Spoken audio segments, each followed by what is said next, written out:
प्यारे विद्यार्थियों नमस्कार। आज की इस क्लास में हम पढ़ेंगे वायुदाब का क्षैतिज वितरण। तो चित्र में आप देख सकते हैं विभिन्न वायुदाब कटिबंधों को। इसमें जो वायुदाब कटिबंध हैं उनको दो भागों में विभाजित किया जा सकता है, एक तो ताप के आधार पर और एक गति के आधार पर। जो ताप जनित वायुदाब पेटियां हैं उनमें विषुवतीय निम्न वायुदाब की पेटी और ध्रुवीय उच्च वायुदाब की पेटी प्रमुख है, जबकि जो गति जनित वायुदाब पेटियां हैं उनमें उपोष्ण उच्च दाब की पेटी और उपध्रुवीय निम्न दाब की पेटी शामिल है। विषुवतीय जो निम्न दाब की पेटी है उसको अगर छोड़ दें तो जो शेष तीनों पेटियां हैं,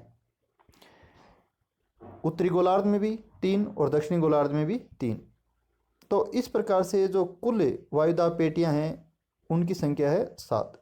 तो भूमंडल पर 7 वायुदाब पेटियां पाई जाती हैं। पहली है विषुवतीय निम्न वायुदाब की पेटी, इक्वेटोरियल लो प्रेशर बेल्ट। इसका विस्तार 10 डिग्री उत्तर से 10 डिग्री दक्षिण तक पाया जाता है। यहाँ साल भर अत्यधिक गर्मी पड़ने के कारण धरातल बहुत गर्म हो जाता है और इसके संपर्क के कारण वायु गर्म और हल्की होकर संवहनीय धारा के रूप में ऊपर उठती है। वर्ष पर्यंत उच्च तापमान के कारण यहाँ निम्न दबाव की स्थिति बनी रहती है।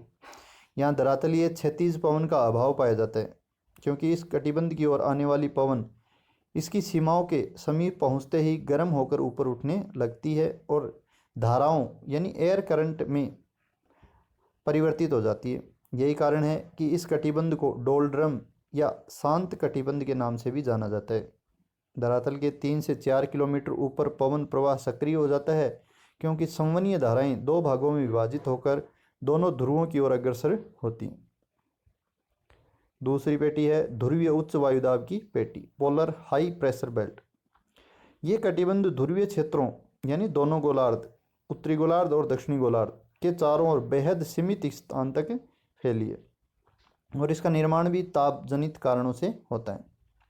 यहाँ सूर्यातप की कमी के कारण साल भर तेज सर्दी, हिमपात आदि की स्थिति बनी रहती है।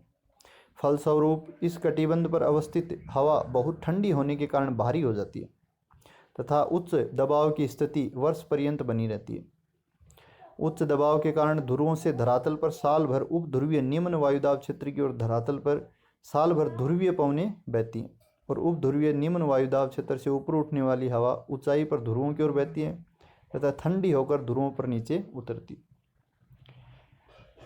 क्योंकि ठंडी वायु है उसका अवतलन होता है। उपोष्ण उच्च वायुदाब की पेटी, टेम्परेट हाई प्रेशर बेल्ट। उपोष्ण उच्च वायुदाब की पेटी दोनों गोलार्धों में 23 डिग्री से 35 डिग्री अक्षांशों के मध्य पाई जाती है। शीतकाल के महीने को छोड़ करके यहाँ साल भर उच्च तापमान पाया जाता है। निम्न दाब पेटी का निर्माण होना चाहिए, किंतु वास्तविकता में ऐसा नहीं है। यहाँ उच्च वायुदाब बना रहता है, क्योंकि इस पेटी का निर्माण पर विषुवतीय के निम्न दाब कटिबंध से ऊपर उठी हवा इस कटिबंध पर हमेशा नीचे उतरती है, जिससे यहाँ हमेशा उच्च दाब की स्थिति बनी रहती है। अत्यधिक क्षीण और परिवर्तनशील पवनों के कारण इस उच्च वायुदाब कटिबंध में, जिसे हॉर्स लैटिट्यूड यानी अश्व अक्षांश भी कहते हैं, वायुमंडल बहुत ही शांत रहता है। प्राचीन काल में जब स्पेन से घोड़े लेकर व्यापारी नई दुनिया की ओर चलते थे तो इन अक्षांशों में पवन के न चलने के कारण नाव की गति अत्यंत धीमी हो जाती थी। ऐसे में घोड़े के व्यापारी नाव को हल्का करने के लिए कुछ घोड़ों को समुद्र में फेंक दिया करते थे। इसी कारण से इन अक्षांशों को अश्व अक्षांश कहा जाने लगा। चौथी पेटी है उपध्रुवीय निम्न वायुदाब की पेटी, सब पोलर लो प्रेशर बेल्ट। ये कटिबंध दोनों गोलार्धों में 45 डिग्री उत्तरी और दक्षिणी अक्षांशों से क्रमशः आर्कटिक और अंटार्कटिक वर्त तक फैला हुआ है। इस कटिबंध का निर्माण भी गति कारकों से हुआ है।